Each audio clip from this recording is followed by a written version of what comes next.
So, as I've said, we're diving into nature-based solutions, which are proposed as an effective approach to address societal challenges such as health, inequality, pollution, and food security, while also aiding in the adaptation to climate change and contributing to positive biodiversity outcomes. We've lined up a fantastic presenter for you all tonight and an interviewer, as always, to delve into the questions, and as well some time for those on this call to ask their own questions as well. With that, though, I would like to introduce our presenter and our interviewer for this evening. Our presenter this evening is Dr. Dave Kendal. Dave has an international profile and is focused on the social and ecological dimensions of nature-based solutions, urban forests and urban greening, climate adaptation, and biodiversity conservation. He's currently a member of the Victorian Environmental Assessment Council and a member of the IUCN, Environmental European Commission, and NATURA urban nature expert groups. Dave was a member of Australia's Threatened Species Committee, Threatened Species Scientific Committee, should I say, from 2015 to 2019, and has been an academic at the University of Melbourne, University of Tasmania, and the Royal Botanic Gardens Melbourne. In 2022, Dave started Future in Nature to have a greater impact on nature-related policy and programs in Australia and around the world. Our interviewer for this evening is Dr. Ruby Michael from Griffith University's School of Engineering and Built Environment. Ruby is an ecological engineer and the founder of the Green Infrastructure Research Labs, GIRLS. With that, I'll throw to Dave to enlighten us more on nature-based solutions. Thanks, Dave. Well, yeah, thanks for the invitation to come along. It's nice to be talking to a new group of people for me. I've mostly been working in southeastern Australia, but a little bit overseas as well, which I'll talk about in the talk today. So it's nice to be here and nice to be doing this. Just start by sharing my screen. And there's a photo of Hobart where I was based for a while at the University of Tasmania. And I think there's been a few different journeys for me learning about nature in cities and nature outside of cities in Australia.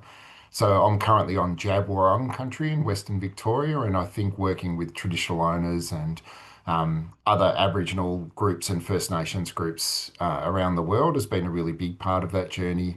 But having the opportunity to live and work in a few different cities with sort of different social and ecological contexts has been really important as well. Okay. So nature-based solutions you've probably heard of or possibly heard of. They're starting to be, that term is starting to be used more widely. So both in policy and some programs and projects in Australia as well. So it's really sort of been introduced slowly over the last 10 years or 10 years or so. So I first sort of came across some people working on nature-based solutions at a UN conference called Habitat 3 in Quito in 2016. I feel like it's a relatively new term, and it's kind of being used in different ways by different people, and there's been competing definitions.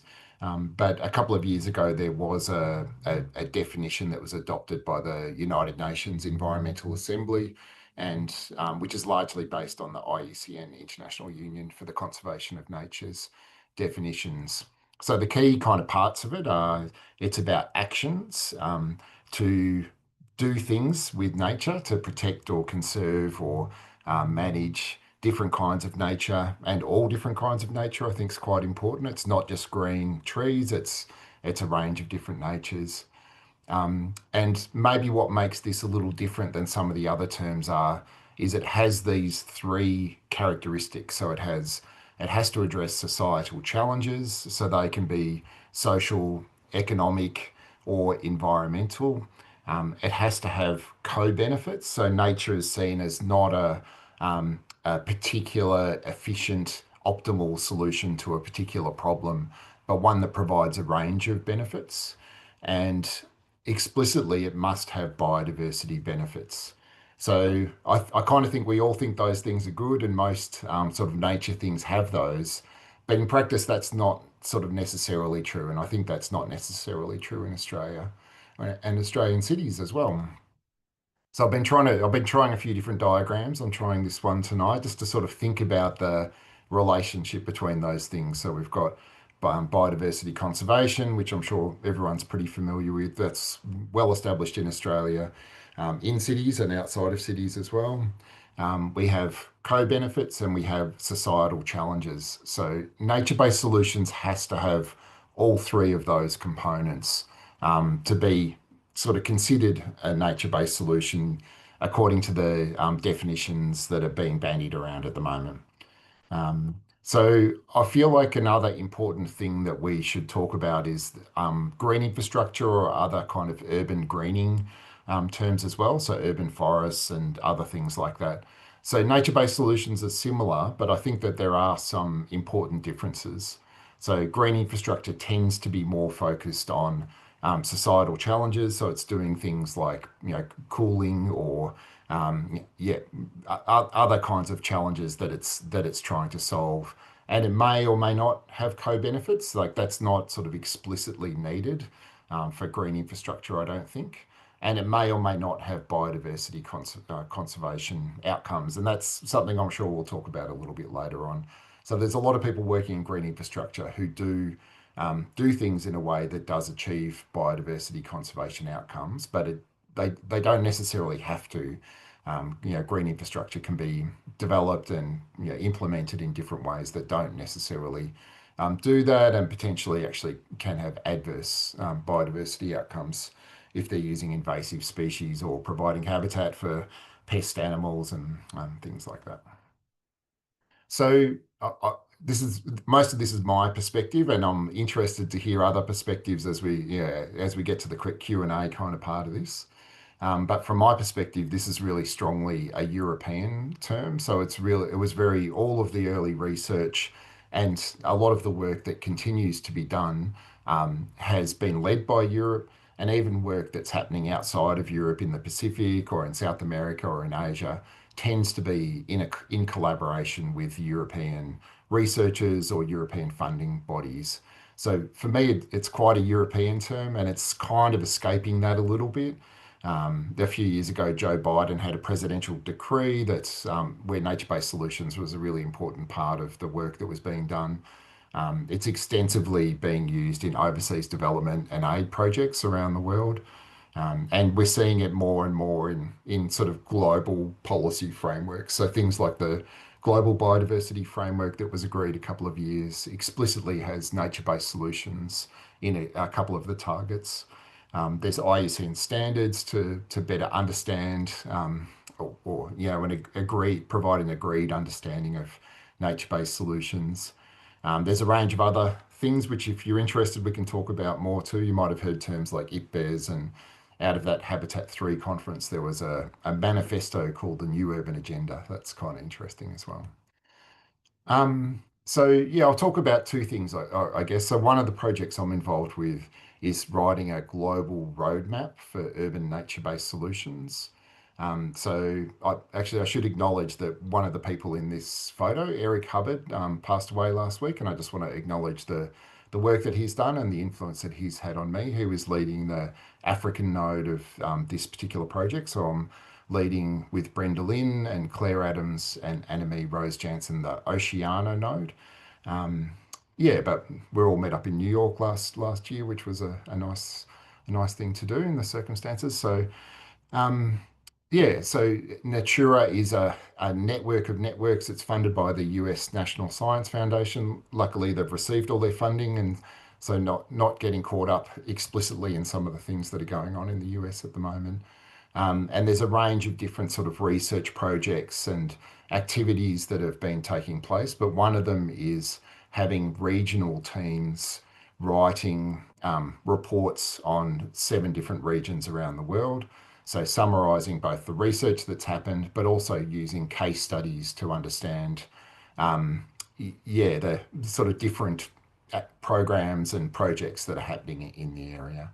So I'll just provide a quick summary of the work in Oceania that we're doing. So Oceania is very interesting. I'm sure some of you had some good connections into the different regions, the different sort of cultures and different social ecological contexts that exist across the region.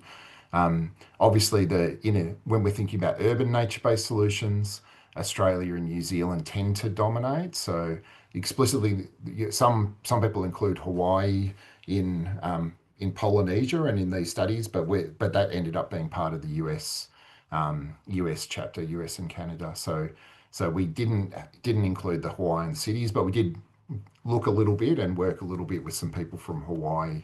And yeah, I guess there were some challenges with this. Again, if anyone's worked in research in the Pacific, there's challenges with engaging researchers outside of Australia. Australia's got a very big presence in this world, and we're viewed in particular ways that can provide challenges with good reason, I think, for participation in these projects. Yeah, and there's obviously this is a global project. I'm actually happy we're meeting at 7:30 rather than 1:30 a.m. Some of those meetings have been pretty horrific. Some of the key findings from that project is that in our region, NBS terminology is being adopted, but it's slowly being adopted. So there's still green infrastructure, urban forestry and biodiversity conservation, and a whole range of other terms that are still being used widely. And there's an emphasis on marine and coastal projects, as well as urban forestry projects. So I think compared with other regions, there was a bigger emphasis on marine and coastal projects, perhaps not surprisingly in the Pacific. So there tended to be in Australia and Aotearoa, there tended to be more local government city-led projects, where the Pacific Island projects tended to be sort of supported, funded, or organised through international NGOs or foreign aid agencies. I think that the First Nations perspective was quite interesting. So there's a really strong perspective on that coming out of New Zealand and the Pacific Islands and in Australia and actually in Hawaii as well, but kind of coming out in slightly different ways. So there's certainly a lot of research interest and sort of conceptualization talking about how the nature-based solutions are an opportunity to support traditional ecological knowledge, First Nation self-determination and cultural practices. But there's also, I think, risks that we're sort of reinforcing colonial processes by the way we're doing nature-based solutions. The fact that there's a lot of colonial powers that are providing funding for nature-based solutions in the Pacific. And yeah, I think that as always with any of this sort of work, can be a focus on Western scientific knowledge and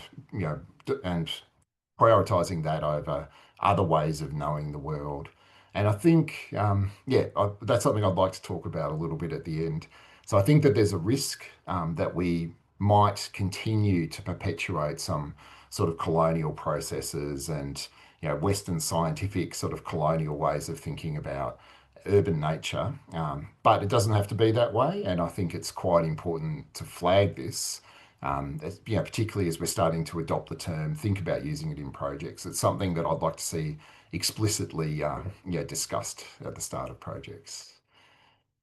So another important thing is about biodiversity. So in the Pacific, there's a lot of, in Australia, obviously, but also across the Pacific, there's really high levels of species endemism. There's lots of plants and animals that are only found on particular islands or island groups. And that's a bit different than most of the other regions as well. So while there is, remnant, I guess biodiversity in North America and some other places in the world. Generally, there's much more movement of plants around, and there's less of a kind of prioritization of endemic biodiversity. And I think that that's a really important question when we talk about biodiversity. What that means in Europe is quite different than in a place like, Oceania and Australia, which I'll talk about a little bit more. I think there's also challenges too because we're thinking about urban nature-based solutions. A lot of the work on nature conservation and other kinds of nature benefits are focused on outside of cities. So states and national governments are very much focused outside of cities.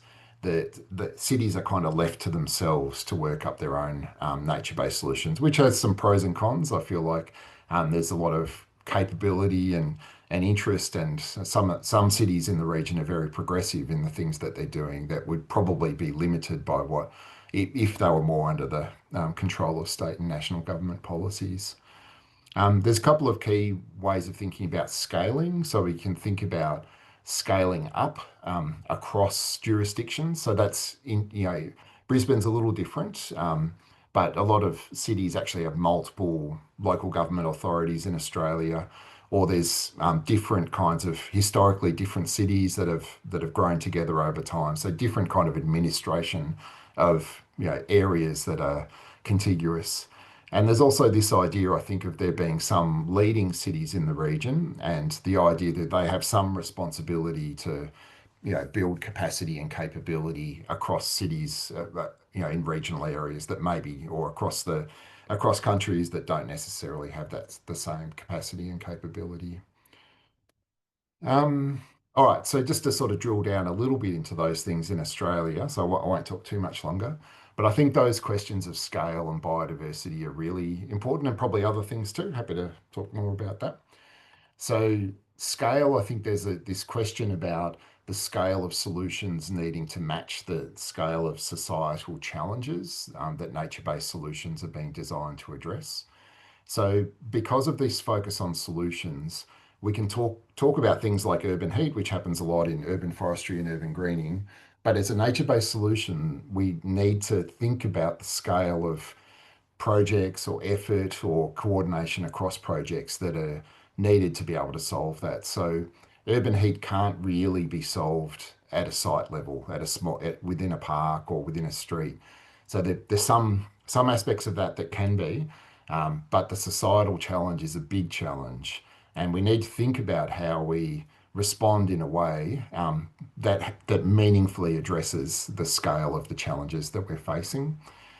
So I think that this is something that's a little different than most sort of urban forestry or other urban greening type projects, which are much more focused on sort of sites and streets or parks or buildings or other things like that too. So this can all work together, but we need to think about the scale of the challenges that we're addressing.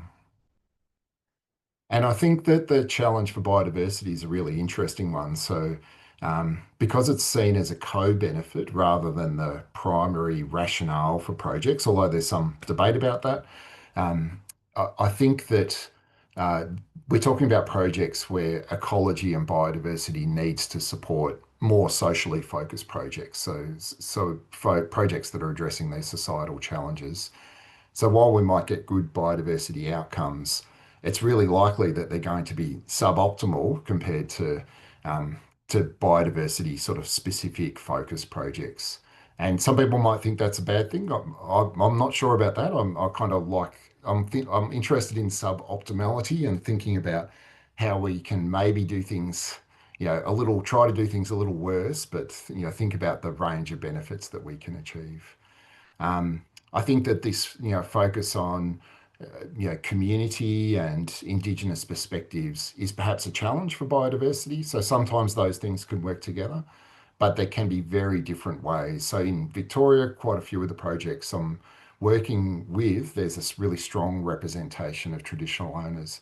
And there's actually quite often conflict between sort of Western biodiversity conservation science and traditional owners. And sometimes there's really good relationships, but sometimes there's not.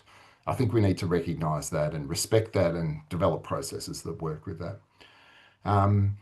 Yeah, and I can talk more about urban, but the urban heat, we're seeing a lot of change in cities more so than outside of cities, and that's a challenge for biodiversity as well. And maybe I'll kind of finish up saying that biodiversity has a really strong tradition in Australia. So there's really well established, federal legislation and state legislation. And whether or not you criticise that, there's a lot of stuff in place. There's funding infrastructure. There's research and teaching around this that's very much focused on evidence-based conservation. And I think that nature-based solutions might be might be able to fit into that world. But if it's seen as a you know, if it's seen as competing, I guess, perhaps with the funding that goes along with that, there's potential for conflicts. So yeah, I think that we need to complement perhaps rather than compete. I think it'd be interesting to talk about whether nature-based solutions can grow the funding pie for nature projects in cities rather than competing for funding with well-established, urban greening, green infrastructure, or biodiversity conservation projects.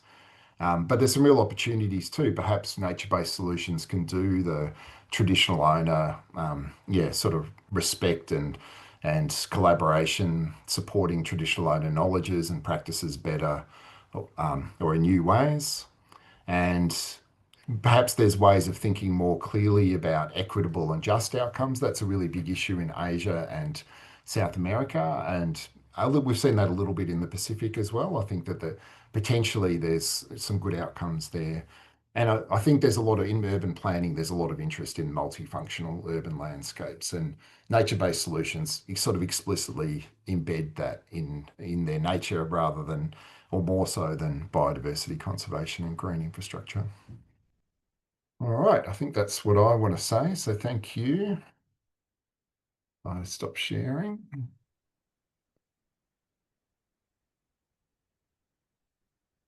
Thanks very much, Dave. That was a fascinating presentation. Can you hear me okay? You're kind of breaking up a little. Might be, I'm not sure if you can drop your video or if you got some trick to. Okay, no problem. I can try. How about, I'm really curious. I guess my first question that came from the end of your presentation was, you can recognize a piece of green infrastructure, perhaps as a green roof or a green wall. Can you recognize a nature-based solution? Yeah, I think that's a good question. And my feeling is no.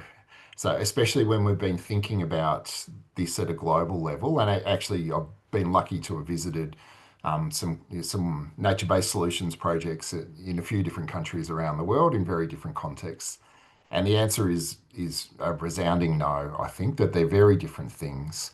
Um, yeah, so that's a good question. I think that also you could say the same thing about biodiversity conservation focused projects too, that they are more visible, and it's clearer what they are in many ways than nature-based solutions. So nature-based solutions could be either of those things.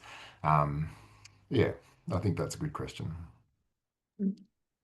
So does that mean then, just I guess following on from that, because I noticed that you talked a lot about frameworks and standards and kind of agendas, that nature-based solutions is always operating at a kind of higher, more systemic or systematic level? Yeah, I think so. Some people would argue that nature-based solutions are an umbrella concept. So urban forestry or green infrastructure fit within nature-based solutions, but I don't really argue that.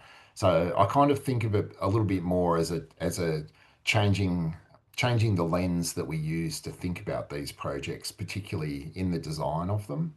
Um, so, so it's totally, in my mind, it's totally fine for there to be biodiversity conservation projects that are not nature-based solutions, or green infrastructure, green roofs that are not nature-based solutions.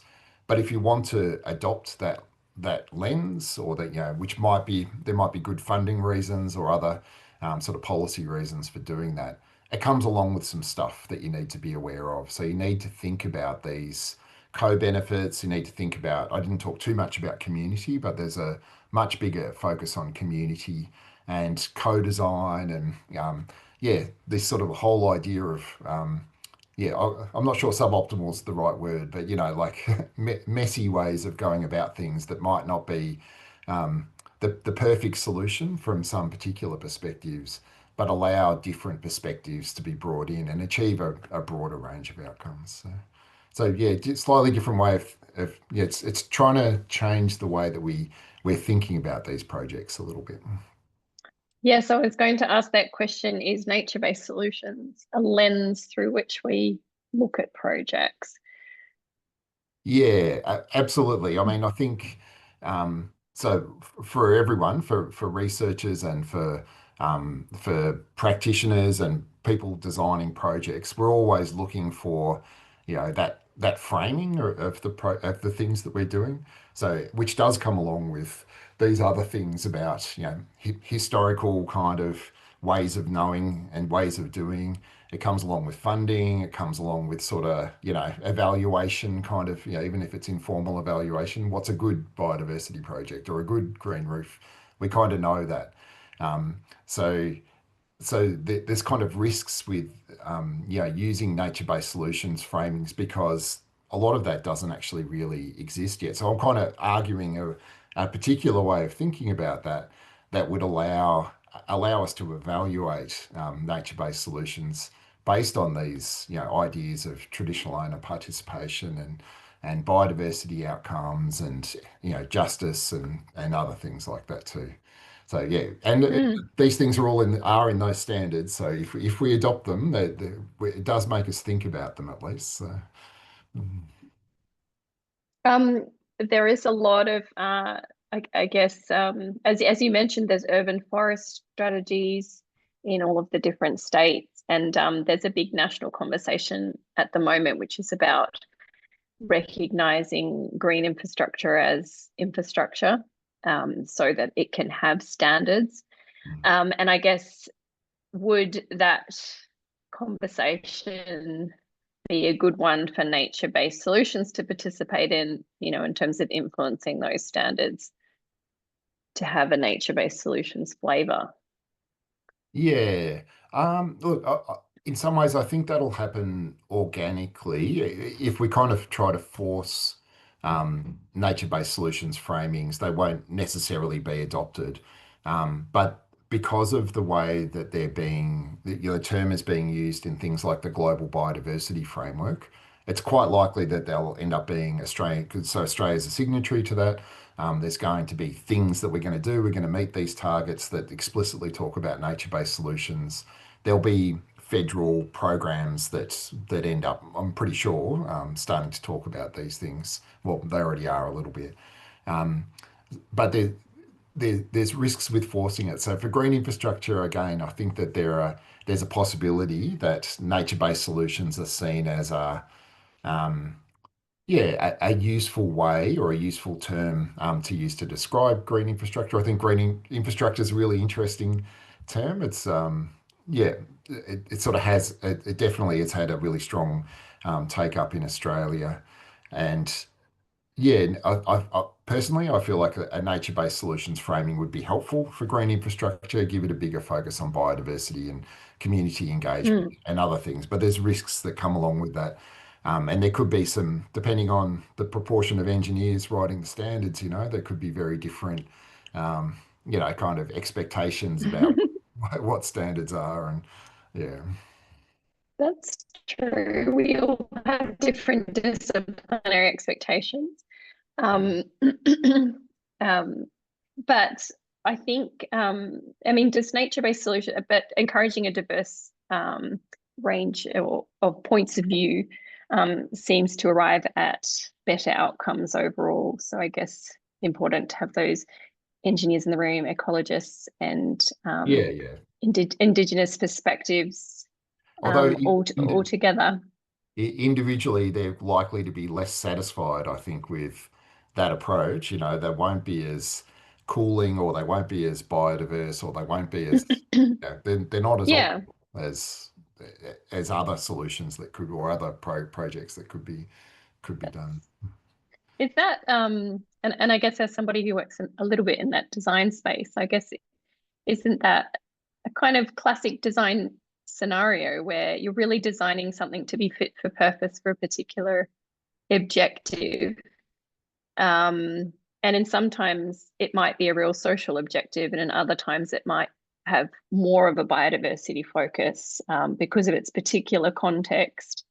Or it might even have a performance focus because a performance focus is really needed to solve, and I guess that's where the solution side of nature-based solutions is. I wonder, like, and I would hope, or I would want think that nature-based solutions would be context and place-based or place-specific. Yeah. Yeah, absolutely. And I think it sounds like a good design process you're describing there. I'm not sure that they're all quite as good as that.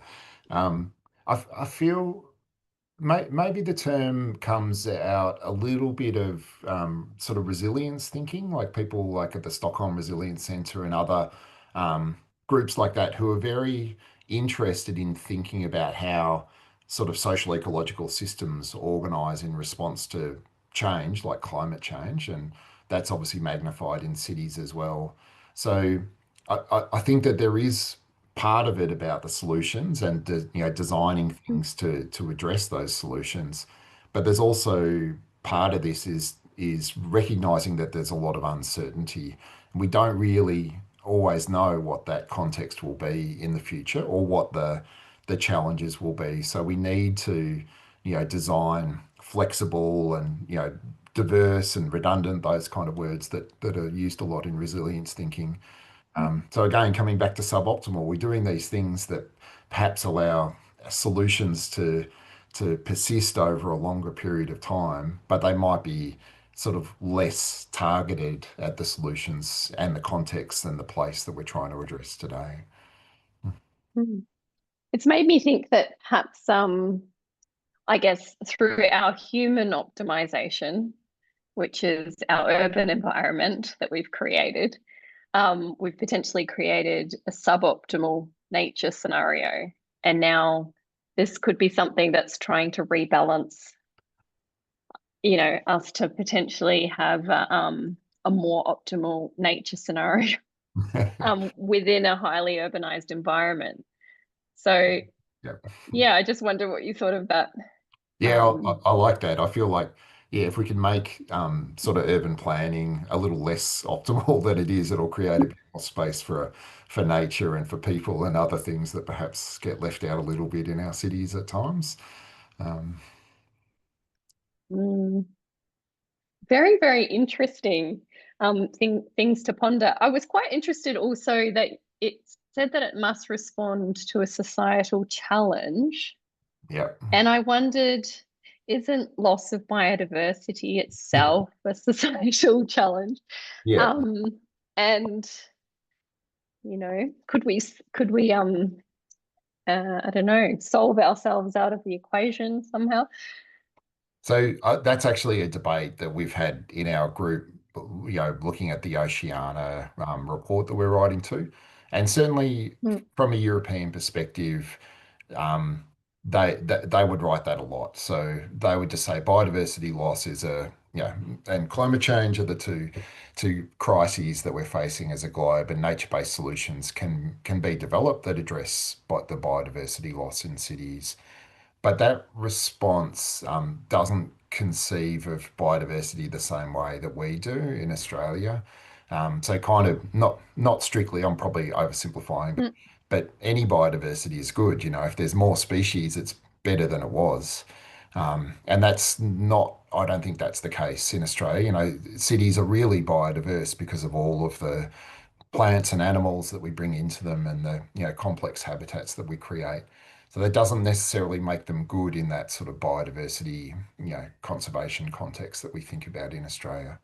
So the risk, I think, with going down that path in Australia, saying we've got a project coming up, it's going to address biodiversity loss, that's a societal challenge. We're not going to worry about all the other human stuff, but that's the challenge of mm. everything is that that's a biodiversity conservation or ecological restoration project. And I think that it sets up competition between the people doing that work, the funding that supports that work, and nature-based solutions work. So it's possible, part of me thinks, well, if everybody starts thinking a little bit more in nature-based solutions terms, we'll end up with better, support for traditional owner cultural practices and Mm, knowledges, and there'll be a whole lot of benefits of doing that. And I kind of do deeply think that, but also I'm kind of wary that that would set up conflict. And I'm kind of quite happy to support the sort of good biodiversity conservation research and work that gets done in Australia. I think there's a lot of really great stuff that happens, and I don't want to undermine that in any way. I feel like I'm trying to do something to complement rather than undermine. Well, sometimes, yeah, it just made me think about we talk a lot about multidisciplinary and transdisciplinary and like bringing all the perspectives in the room, but I guess there's always it's important to have the hard edges and also the fringes of particular perspectives, which might mean sometimes we need the classical engineer or the classical biodiversity scientist at the same time as we need that person who is able to traverse and converse between the different disciplines. Yeah, And yeah, maybe that is a type of diversity in itself, that we have yeah. specialists and generalists, as they say within ecology. Yeah, yeah. I think that's, yeah, and that describes me pretty well too. I think I'm, yeah, even though I've got a little bit of I've had some lucky specialist experiences, I'm definitely more a generalist. A Yeah. generalist of the specialists. Yeah, I think I mean, it's an interesting time in the world for that as well. I do think that there's some real benefits in taking the time to think about, these things from multiple perspectives. And maybe one other reflection I would have is maybe this has had so much more traction in Europe in particular because they do have a really big focus on interdisciplinary research and practice, whereas I actually don't know that we do in Australia. I feel like it's much more specialized in there's not as much space at least for interdisciplinary, transdisciplinary kind of work. So it happens, but it's definitely the focus, the very central focus of a lot of work that happens in Europe. Okay, yeah, that's really good. What other questions do I have for you? I'm interested that the term only evolved roughly 10 years ago, but you started your independent business even before that, Uh, no, I've or only around about the same time. Oh, I set up my company in 2022, so I was oh, sorry, I thought it was yeah, 2012. no 2022, so Okay. yeah.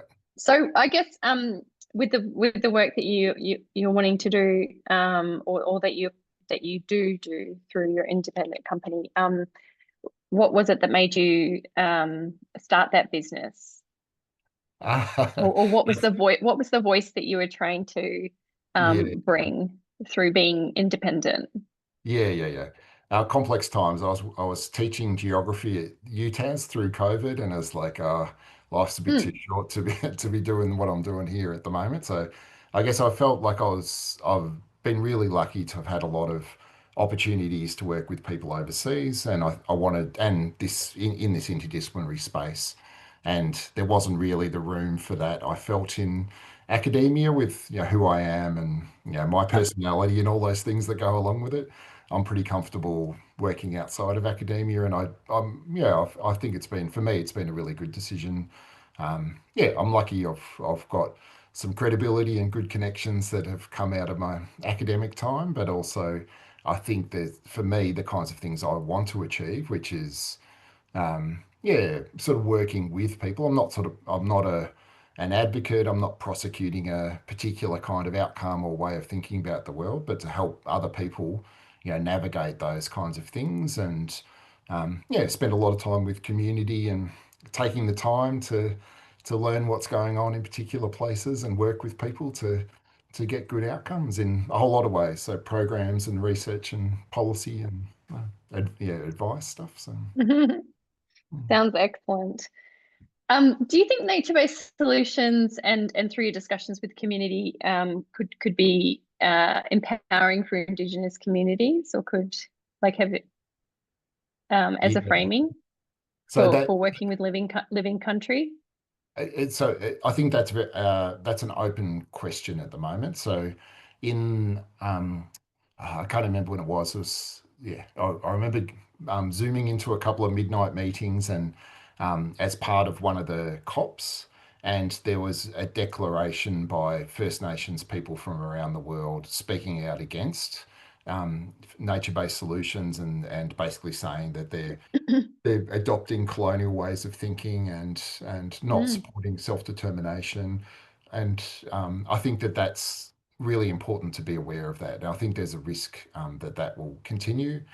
Some of the projects I've seen across the Pacific that we were looking at haven't been like that. I think they've been really good engagement with First Nations people and co-design and supporting cultural practice and yeah, I think sometimes those outcomes have been quite good.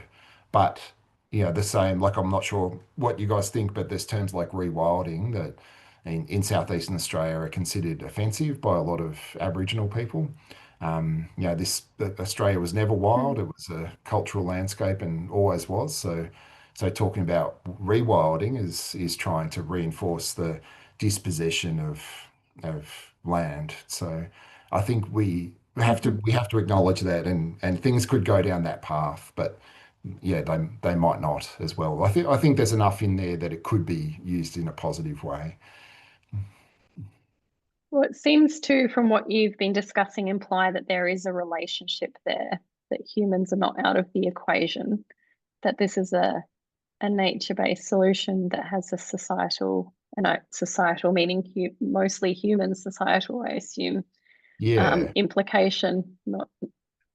I think one of the criticisms would be that framing things as a problem that need a solution is quite a Western way of thinking about the world rather than Mhm. thinking about reciprocal relationships and obligations and kinship and other things that don't sort of fit into that sort of solutions. There's another term that I don't think's really got traction, but the IPBES, the Intergovernmental Panel on Biodiversity and Ecosystem Services, tried to get people to use nature's contribution to people instead of ecosystem services. But it just sounds to me, it just doesn't work. I think so. It's a very instrumental thinking about the world, and it just doesn't fit that more place-based and cultural, spiritual way of thinking about nature. So Is there a learning from nature element in that process, or any links with that biomimicry or biophilia worlds? um, well, I haven't had too much to do with that. Maybe that's more design kind of stuff, which isn't really my Mm-mm. yeah. So I think biophilia underpins pretty much everything that we're talking about here. So whether that's biodiversity conservation or whatever green infrastructure, it's still kind of underpinned by different sort of biophilia and different ways of understanding of biophilia.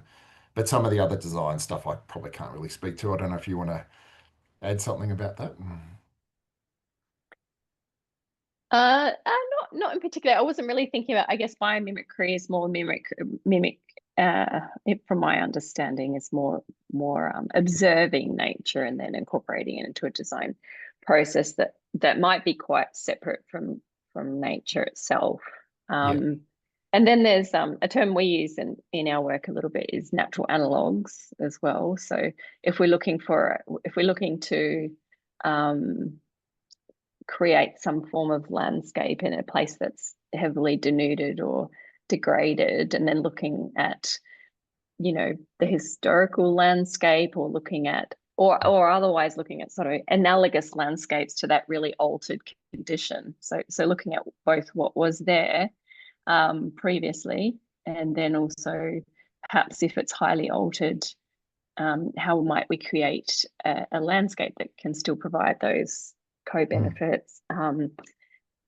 So maybe a rainforest may no longer be appropriate on top of a skyscraper, but there'll be some analogous scenarios that might still bring valuable a nature-based contribution, I was going to say. Yeah.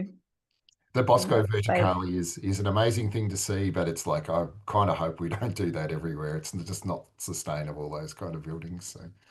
That's very interesting. So for those who don't know about that particular building in Milan, so why do you think that's not sustainable? Because obviously well, I guess it's a design possibility, high Yeah, design yeah. possibility It's being expressed. it's Um, definitely a good example that shows the limits, I think, of what can be done. But I'd kind of hate to be one of those trees. I feel like it's a very unnatural environment for trees to be growing in sort of pots or balcony kind of planters halfway up. Not a skyscraper, oh, but this is an interesting conversation. Yeah.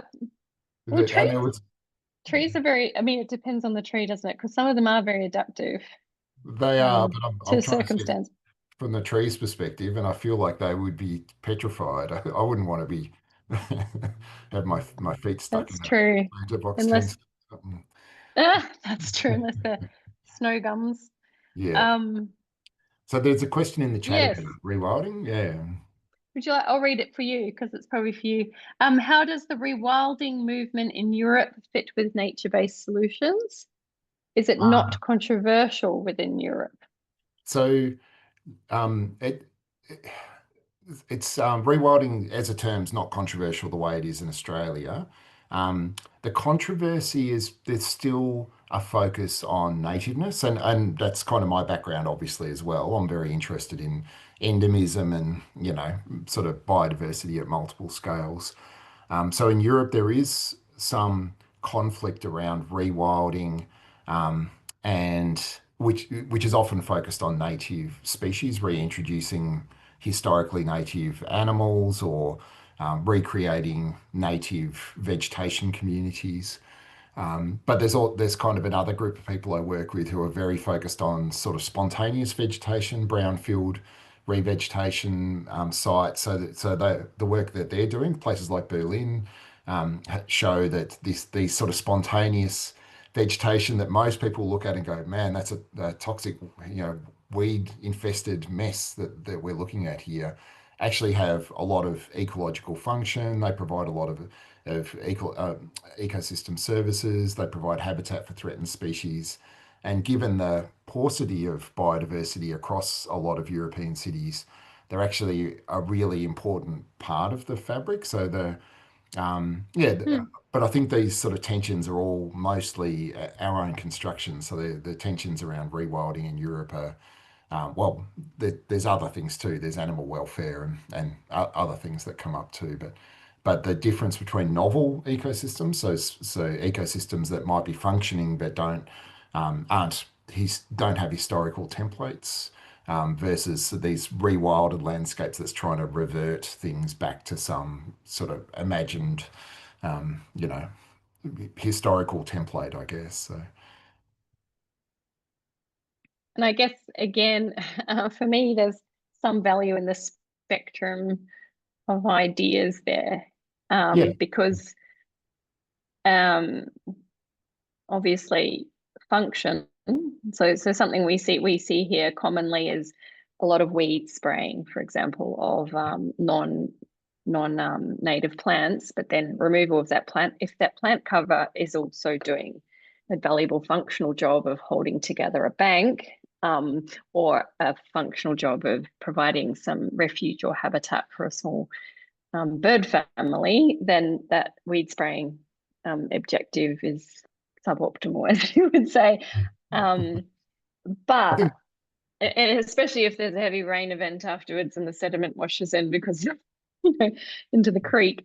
Um, but I am very interested, personally, in plants that are of a place, and I do think there is real value, that sits. Maybe it's more of an Indigenous point of view in some ways, that sits outside of a conservation lens, and it also, um, yeah, sits out of that functional ecology lens, and there's more about perhaps even the rights of those plants to grow there, or maybe not even the rights, just the fact that something is right in the world when those plants that grew there through long periods of time are returned.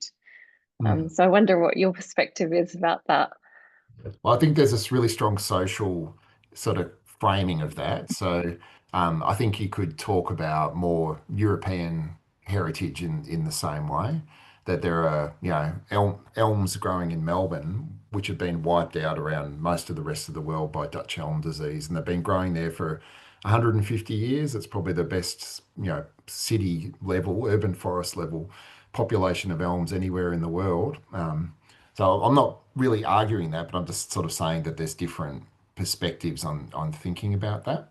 I guess I do a lot of work on climate change and the cities, we've got these multiplying effects. So we've got temperature increase. We talk about 1.5 degrees, which we're kind of at now, but that's 1.5 degrees globally, including the oceans. Terrestrial is more like two. Urban heat in a place like Melbourne or Sydney or Brisbane's probably another 2 degrees. So we're kind of already talking about 4 degrees of temperature change.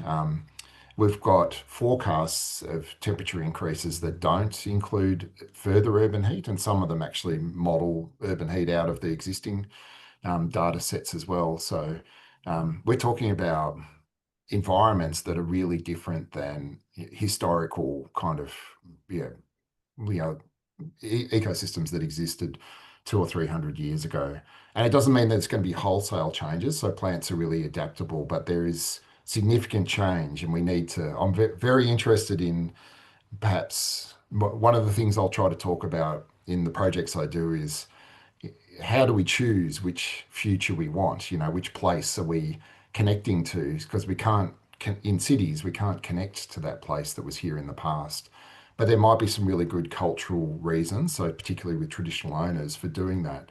And I think we should, genuinely talk about what we need to do to achieve those outcomes, which is not always possible, but often possible to a large extent. But it's a choice that we need to make. We can't just by default say we should grow what was growing here 200 years ago because it belongs here now or in the future. It's a choice that we need to make.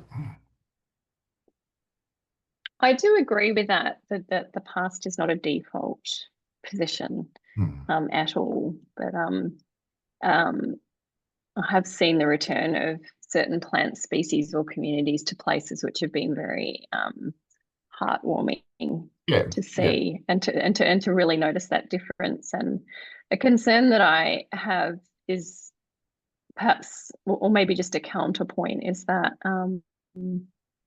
I think there can be an overemphasis on the change in climate side of things to also justify a suboptimal position, and not actually trying to put in the enormous amounts of effort that it really is to actually coexist with some of our precious native plants that we have lost to our urban environments. So I know through speaking to traditional owners here in Brisbane, we've lost apparently 80–90% of our edible medicinal plants. So it kind of seems, and I do think that our urban environments are very, very hot.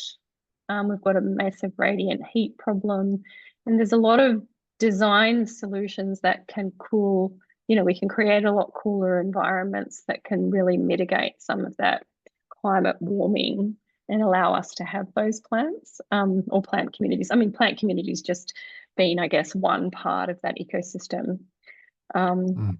Yeah, so that, I mean, sorry that wasn't so much of a question, but just another thing that I think about. There's definitely management solutions too. So, a lot of the issues for plants and heat is actually related to water use. So, there's changes in precipitation, but changes in temperature lead to changes in water use in a variety of ways. And so irrigating, maybe irrigating these historic landscapes is part of our future, so. Or irrigating, also providing less of that heat stress from our impervious and radiant surfaces. Yep. I think that these are things we should be talking about. Yeah, that's right.